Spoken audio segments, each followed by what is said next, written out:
My name is Harry. I'm Anwar. And we're reporting from my grade school for the BBC News School report.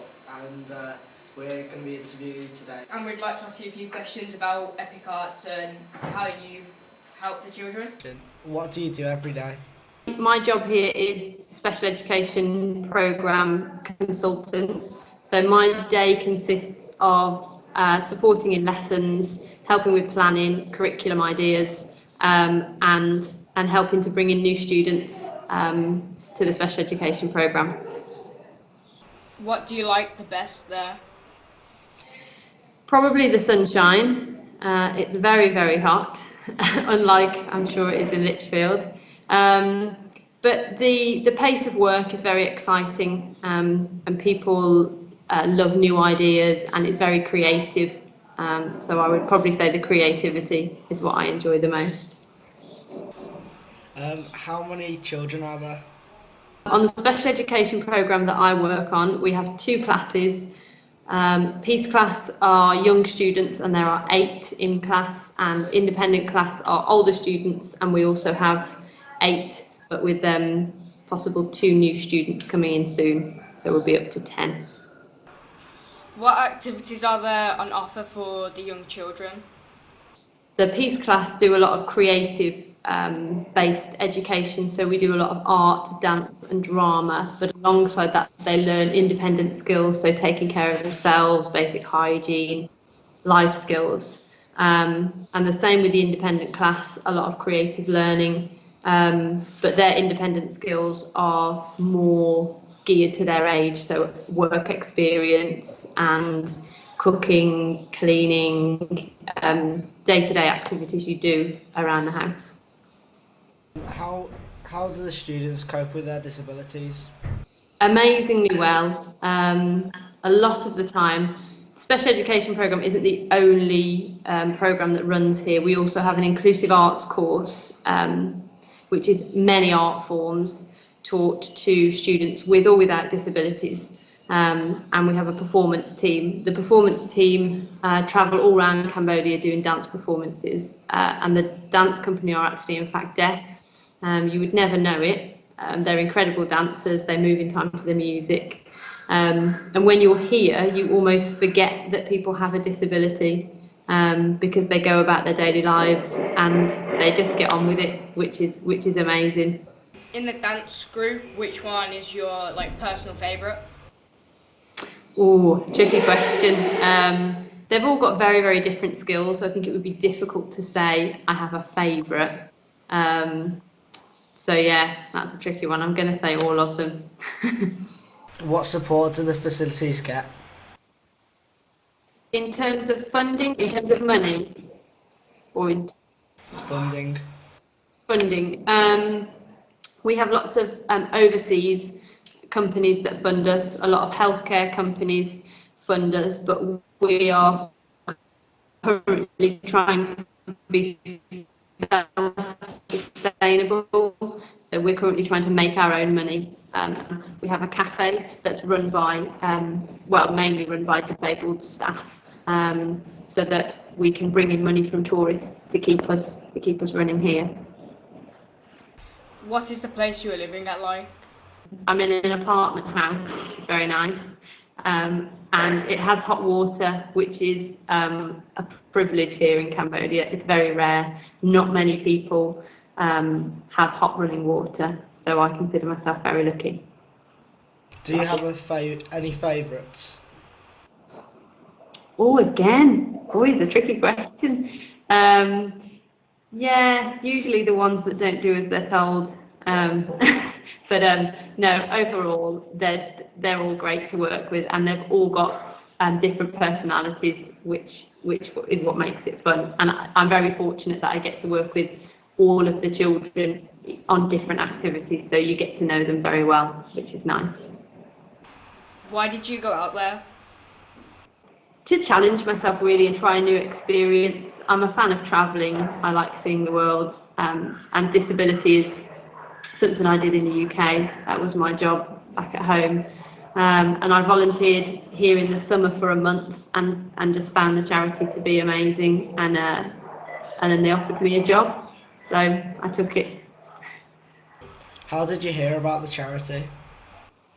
I had two friends that came out last year. They've been here for just over a year now, and I came to help them in the summer, and I helped them before they came out get resources and gave them some ideas, because they are arts-based, so they know a lot about dance and art and music, but they weren't really familiar with the special needs side of things or the disability side of things, so that's what drew me in.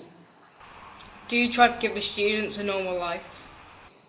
What's normal?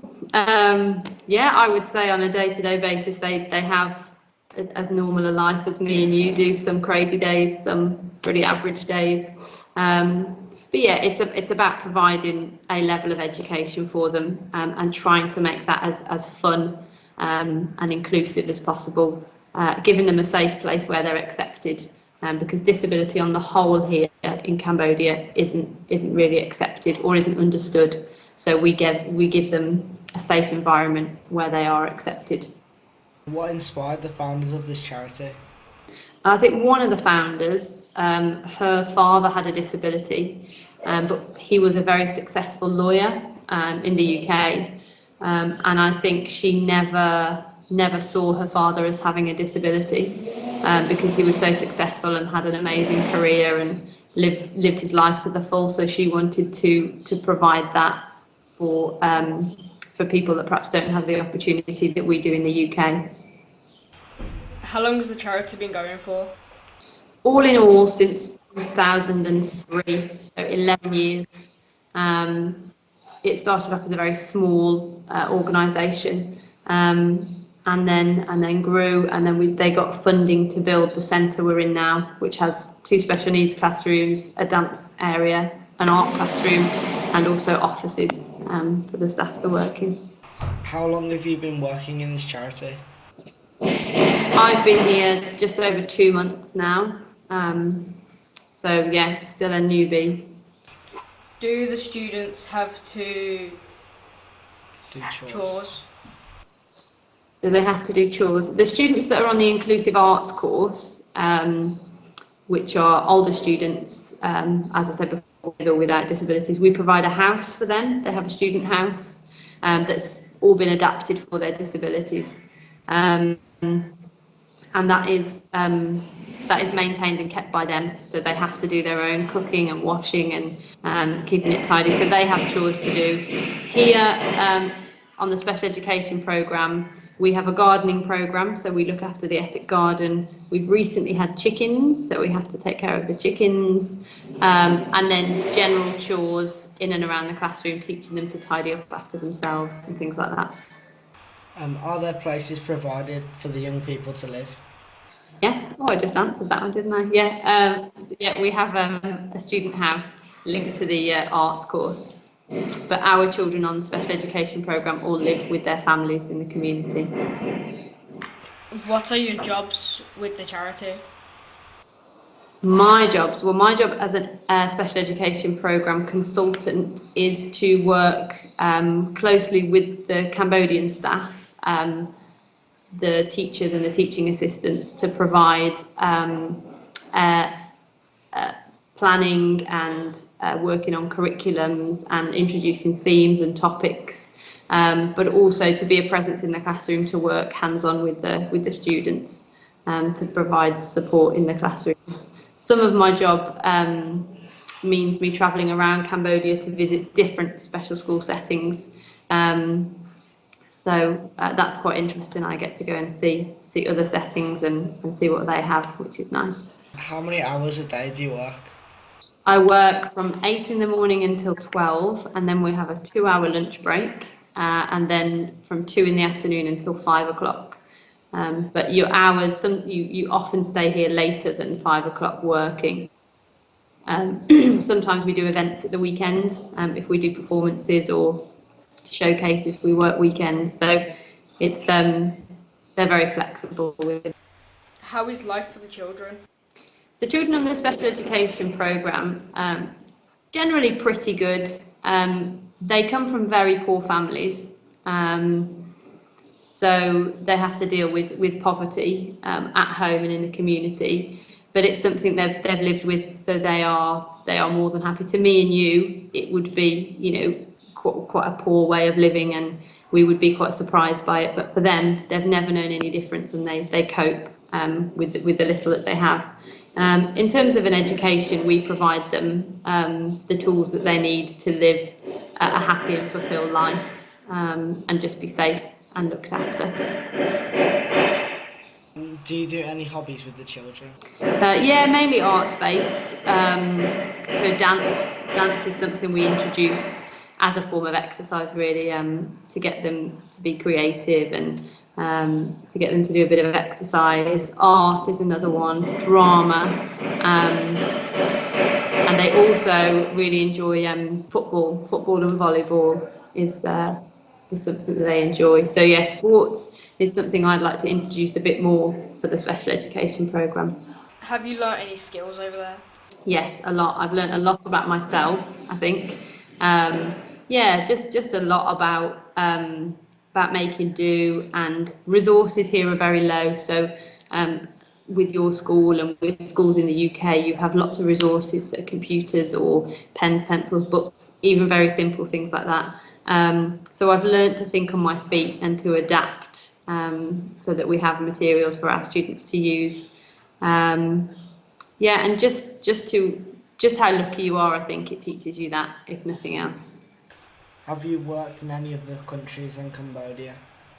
Yes, I've also worked in Trinidad, where I worked with young children in schools. That was when I left college and wasn't quite sure what I wanted to do. So I travelled there and worked in schools for a while. And I've also worked with special educational needs students in Malawi in Africa. Do you like working with people that have disabilities? And Yes, I would say so. In the UK, I work with students with visual impairments in schools. But yes, I think it's a very rewarding, very challenging, but a very rewarding job. And I feel it's quite a privilege to be in that position. What do you find most rewarding? I would say helping others in terms of working with students with disabilities, and yeah, it enables you to help people realise what they can do, not focus on the disability, focus on what they can't do. It's about someone, and that's probably the most rewarding, making other people happy. do you feel the work that you do benefits the children? I'd like to think so, yeah. It's a long way to be from home if it's not beneficial. So I'd like to think so. Yeah, they all seem to enjoy coming, and they all seem to get something from it. So learning, education, fun, making friends, social skills, all those kind of things. So they all seem to benefit from it in some way. Do you enjoy your work in Cambodia? Yes, very much so. It's all very new and very exciting and challenging. That's the nice thing about it, is it challenges you as a person. So yes, very much so. What will you do after your 10 months in Cambodia? Hopefully come back home to the UK and get a job, probably still in line with a disability charity or disability organisation. But I'd like to stay linked to the charity, and I'm currently on a mission to fundraise for one of my employees, Sok, who is an amputee. He lost both arms due to a landmine accident. He has a passion to be a teacher. So my goal is to raise enough money to get him over to the UK so that we can tour schools and education settings for him to visit, talk about disability, talk about inclusive arts and about the charity. So yep. That's my aim. Are there more boys than girls? Here at the centre there are more boys than girls. Would you recommend anyone else to work for the charity? Yes, definitely would be my answer. I think if you have an interest in the arts, so if you're interested in art, drama and dance, or if you have a passion about disabilities and you want to make people's lives better, if you want to improve people's lives, then it's definitely a place worth visiting. Yeah. Okay, that's all the questions that we've got to ask for you. So Right. thank you for Your time, this interview. Yeah. You are welcome. Thank you very much.